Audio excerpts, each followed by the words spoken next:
आज हम पढ़ेंगे शक्ति सत्ता वैधता। ये कक्षा 12 की किताब में दूसरा अध्याय है। इसमें हम पढ़ेंगे शक्ति क्या है, सत्ता क्या है और वैधता क्या है। शक्ति को जब कानूनी मान्यता प्राप्त हो जाए या वैधता प्राप्त हो जाए तो उसे क्या कहते हैं, सत्ता। यानी शक्ति प्लस वैधता बराबर सत्ता। देखिए पुस्तक के हिसाब से अगर हम पढ़ेंगे, मैकियावेली को प्रथम शक्तिवादी विचारक कहा जाता है। प्रथम शक्तिवादी विचारक कौन है? मैकियावेली। इसके बाद थॉमस हॉब्स ने लेवियाथन नामक किताब में 1651 में। इसके अलावा शक्ति के अनेक विचारक हैं जिनमें कैटलिन, लॉसवेल, कैपलान, मॉर्गेनथाउ। लॉसवेल की एक प्रमुख किताब है, उस किताब का नाम है कौन क्या कब कैसे प्राप्त कर सकता है। ये इंपॉर्टेंट है परीक्षा की दृष्टि से, सब बच्चे इसे याद करेंगे। कौन कब क्या कैसे प्राप्त कर सकता है, लॉसवेल। मैकियावेली की किताब का नाम है the web of government. Robert बायस्टीन ने कहा है कि शक्ति बल प्रयोग करने की योग्यता है, ना कि उसका वास्तविक प्रयोग।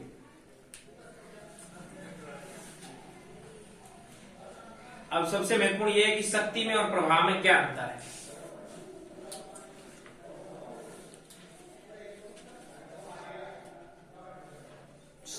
शक्ति का बल प्रभाव से क्या भेद है? जैसे देखिए, शक्ति अप्रकट तत्व है लेकिन बल प्रकट तत्व है। पुलिस के पास अपराधी को दंडित करने की शक्ति नहीं थी, लेकिन जब वह वास्तव में उसे दंड देती है कि आर्थिक दंड से शारीरिक दंड तक कुछ भी हो सकता है, तो वो बल प्रयोग करती है। शिक्षक के पास विद्यार्थी को कक्षा से बाहर निकालने की शक्ति नहीं थी, और जब वह वास्तव में ऐसा करता है तो उसकी शक्ति में तब्दील हो जाती है।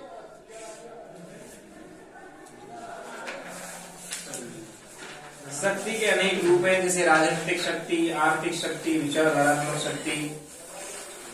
शक्ति की संरचना है वर्ग प्रभुत्व का सिद्धांत, विशिष्ट वर्गीय सिद्धांत, नारीवादी सिद्धांत और बहुलवादी सिद्धांत। वर्ग प्रभुत्व का सिद्धांत ये कहता है, मार्क्सवाद की देन है, कि आर्थिक आधार पर समाज दो विरोधी वर्गों में बटा हुआ होता है।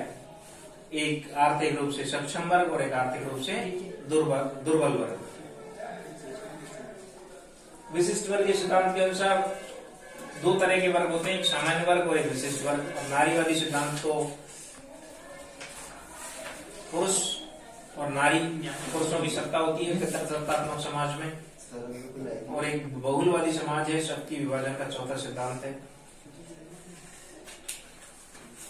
देखिए, शक्ति को जब कानूनी रूप से मान्यता प्राप्त हो जाएगी, शक्ति को जब वैधता प्राप्त हो जाएगी, तो वो क्या होगी, सत्ता। अब सत्ता, हेनरी फेवल ने सत्ता के बारे में कहा है, सत्ता आदेश देने का अधिकार और आदेश का पालन कराने की शक्ति है। अब सत्ता पालन के क्या आधार है? सत्ता के पालन करने के चार मुख्य रूप से आधार है: विश्वास, एकरूपता, लोकहित और दबाव। सबसे महत्वपूर्ण जो 3 या 4 नंबर का सवाल बोर्ड की परीक्षा में आ सकता है वो है कि मैक्स वेबर ने सत्ता के कितने प्रकार बताए हैं। सब बच्चों को ये सवाल याद करना है, मैक्स वेबर ने सत्ता के कितने प्रकार बताएं। मैक्स वेबर ने सत्ता के 3 प्रकार बताएं।